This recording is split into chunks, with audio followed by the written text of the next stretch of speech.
আপনাকে যদি শর্ত দেওয়া হয়, হয় বাংলাদেশে থাকবা, না হলে ঈমান ত্যাগ করবা, কোনটা? ঈমান নিয়ে বাংলাদেশে থাকা যাবে না, আপনি কি করবেন? উত্তর দেন। বাংলাদেশে থাকবেন না ঈমান রাখবেন, কোনটা? আসসালামু আলাইকুম রহমতুল্লাহ। জনাব মুজাফফর বিন মহসিন, আমি আপনাকে বলছি, যখন আলেমরা এক হওয়ার একটা চিন্তা তাদের মাথায় এসেছে, তারা এক হওয়া দিছে ইসলামের বিজয়ের জন্য, তখনই আপনি এ জাতীয় মাসাইলাগুলো ছুড়ে দিলেন যাতে আলেমরা এক হতে না পারে।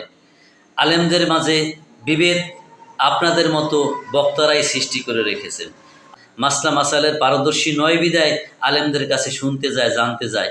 আপনার সামনে যে লোকগুলো আছে তাদেরকে যে আহ্বানটা দিলেন, এতে ইসলামের ভিতরে আরও ফিতনা ছড়ালো, ইসলাম থেকে মানুষ আরও দূরে যাবে। আপনি একত্ববোধের জন্য ইমান টিকাবেন না দেশ টিকাবেন, এ জাতীয় কথা বললেন। আরে মিয়া, আপনাকে ইমান টিকাতে হলে দেশের যদি ইসলামী হুকুমত না থাকে, আপনি সেখানে তো ইমান নিজেই টিকাতে পারবেন না।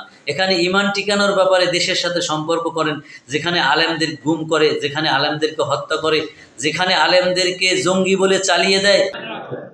বাংলাদেশে থাকবেন, তাই না? হ্যাঁ, দেশের জন্য কি ঈমান ত্যাগ করা যায়? হ্যাঁ, যদি আপনাকে ফাঁসি দেওয়া হবে, আপনি কি দেওয়া হবে? ফাঁসি দেওয়া হবে।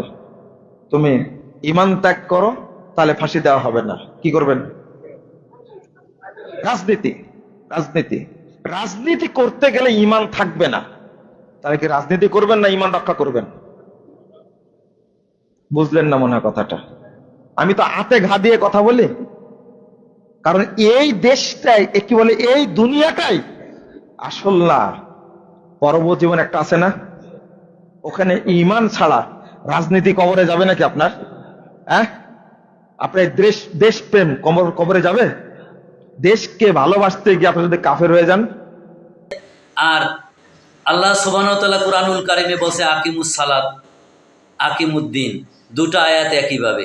আপনি সালাতের বেলায় আকিমুস সালাত ঠিকই পালন করলেন, আকিমুদ্দিনের ব্যাপারে আপনাদের আহলুল হাদিসের কাউকে আমি একটা ব্যানার নিয়ে কোনোদিন আন্দোলন সংগ্রাম করতে আমি দেখিনি।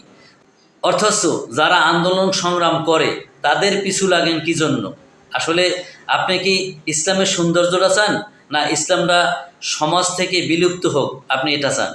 আপনি যদি ইসলামের সৌন্দর্য চান, তাহলে এ জাতীয় বক্তব্যগুলো আপাতত পুশ করে রাখুন। মানুষের মধ্যে আপনি বিভ্রান্ত সৃষ্টি করবেন না, এটা ইসলামের সৌন্দর্য নয়। ইসলামের সৌন্দর্য সমস্ত মুসলমান ভাই ভাই।